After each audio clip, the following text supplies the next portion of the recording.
Hello my friend, welcome to the session of films wonder learning. आज हम health issues के क्रम में वरिष्ठ नागरिकों के बारे में बात करेंगे। वरिष्ठ नागरिकों के लिए कोऑर्डिनेशन एक्सरसाइजेस क्या है, यानी संतुलन और सूझबूझ किस तरह से वो बनाए रखें।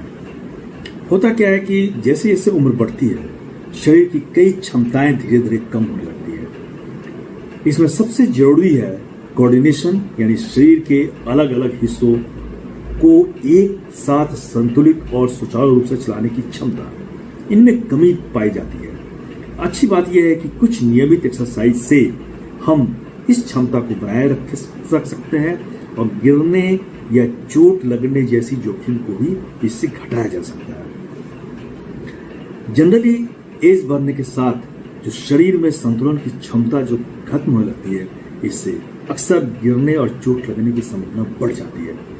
इसी के बारे में आज हम बात करने जा रहे हैं, यानी ओल्ड एज में कोऑर्डिनेशन का असर किस तरह से शरीर पर पड़ता है। उम्र के साथ साथ शरीर के 3 प्रमुख सिस्टम इफेक्टेड होते हैं। विजुअल सिस्टम, यानी आंखों की देखने की क्षमता कम हो जाती है। वेस्टिकुलर सिस्टम, कान के अंदर का संतुलन तंत्र, जो इसके अंदर जो तंत्र है वो कमजोर हो जाता है, संतुलन जो करता है सुनने की क्षमता को। और प्रोप्रियोसेप्टिव सिस्टम जो है, शरीर को स्थान और गति का एहसास कराने वाला सिस्टम जो है, वो एज बढ़ने के साथ साथ वो सुस्त हो जाता है, स्लो हो जाता है।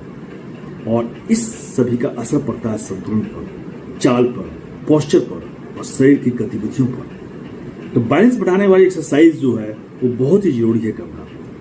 सबसे पहला है sideways walking.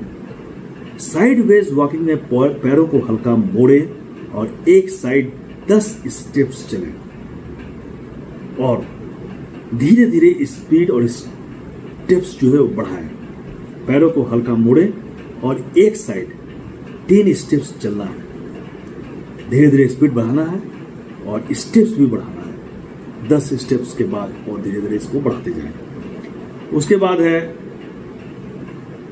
Grep wine walk. Grapevine walk, एक पैर को दूसरे के ऊपर से क्रॉस करते हुए साइड में चले। दीवार के सहारे अभ्यास शुरू करना पड़ेगा, क्योंकि इसमें संतुलन ज्यादा बनाने की आवश्यकता है। एक पैर को दूसरे पैर के ऊपर से क्रॉस करते हुए साइड में चलना है। उसके बाद है हिल टू टो वॉक। एड़ी को दूसरे पैर की उंगली के ठीक आगे रखें।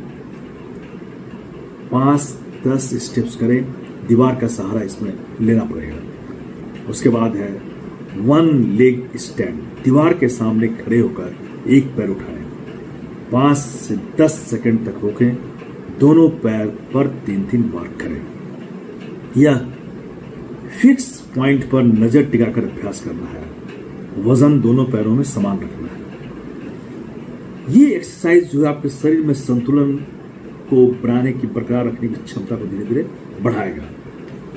उसके बाद है कॉग्निटिव मोटर टास्क्स। दिमाग और शरीर का तालमेल बढ़ाना। वॉल टस विद 1 लेग स्टैंड।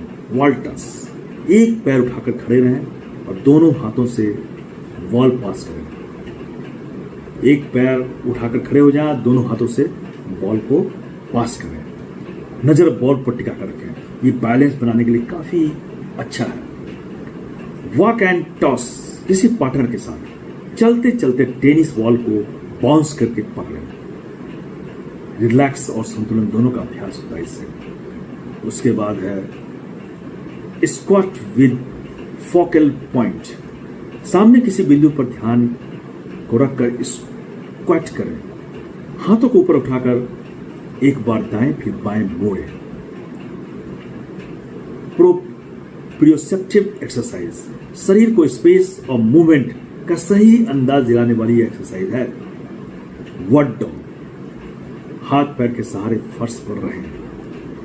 हाथ और पैर दोनों के सहारे फर्श पर रहना है। एक हाथ को आगे और विपरीत पैर पीछे सीधा करें। रीढ़ सीधी, गर्दन और पेट कस कर रखें। ट्री पोज योगासन, एक पैर पर खड़े होकर दूसरे पैर घुटने या पिंडली तक लाएं, हाथ ऊपर जोड़े और संतुलन को बनाए रखें। ट्री पोज योगासन जो है या बैलेंस बनाने के लिए बहुत ही अच्छा है। शरीर में धीरे धीरे बैलेंस बनाने की क्षमता बढ़ती है। घुटने या कमर में चोट हो तो ट्री पोज नहीं करना चाहिए। उसके बाद एजिलिटी और फाइन मोटर स्किल्स बढ़ाने वाली गतिविधियां, बागवानी गार्डनिंग, मिट्टी फैलाने, पौधों की कटाई करने, बीज डालना, सब फाइन मोटर स्किल्स बढ़ाते हैं। कार्ड और बोर्ड गेम्स और पजल्स, उंगलियों की गति और मानसिक स्थिरता दोनों में सुधार होता है। आर्ट्स एंड क्राफ्ट्स, पेंटिंग, सिलाई, कढ़ाई, मिट्टी का काम, हाथों की बारीक मूवमेंट्स सुधारते हैं। उसके बाद स्पोर्ट्स और आउटडोर गेम्स, मछली पकड़ना, कैरम खेलना, गेंदबाजी जैसी गतिविधियां, ये सभी हमारे जो है ये हमारे एजिलिटी और फाइन मोटर स्किल्स को बढ़ाते हैं। इसे बैलेंस बनाने की क्षमता बढ़ जाती है शरीर में। उम्र के साथ साथ कोऑर्डिनेशन कम हो सकती है, लेकिन सही एक्सरसाइज गतिविधियां लंबे समय तक बैलेंस बनाने में मदद करती हैं। और इससे क्या होता है कि हम गिरने से बचेंगे, चालन संतुलन जो हमारा बेहतर रहेगा, आत्मनिर्भरता और आत्मविश्वास बढ़ेगा। और आत्मनिर्भरता और आत्मविश्वास ये बहुत ही जरूरी है।